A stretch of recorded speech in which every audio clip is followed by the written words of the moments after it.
エルフの光。ブースター2で登場した、光属性の攻撃力を上げ、守備力を下げる、単体強化魔法。それまでの、攻守を300ポイント強化する、種族専用の装備魔法と比べると、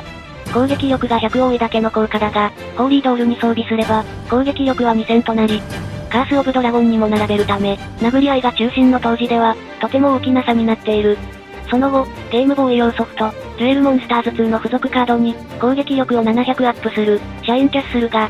第2期最初のパックに、現在でも装備魔法の基準とされる、無条件戦強化の、デーモンノーノが登場したことで、上昇値が微妙、守備力ダウンのデメリット付きということで、いつの間にか忘れられた、古の装備となってしまった。このカードのイラストには、性別がわからない、裸の妖精が描かれているが、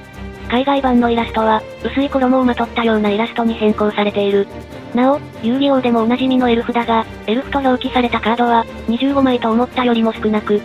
その中でもギロチンクワガタは、ハイエルフの森に住むだけの、小さな昆虫らしい。エルフとは、ゲルマン神話に起源を持つ、北ヨーロッパの民間伝承に登場する種族のこと。日本語では、妖精や、小妖精と訳されることが多く、妖精は、人間と神の中間的な存在と言われ、女性の悪霊のリリスや、蛇の精霊のナーガのほか、妖怪、小人、魔女などが含まれる。小妖精は、いたずら好きな妖精と言われ、ブラウニーや小悪魔、インプやピクシーなどが含まれるが、イングランドでは、花やキノコの上に乗るくらいの、小さな妖精がエルフと呼ばれた。また、エルフの故郷と言われる、空の上のアルフヘイムには、光のエルフと呼ばれる、ヨースアールブたちが住み、地下には、闇のエルフと呼ばれる、デックアールブが住むと言われる。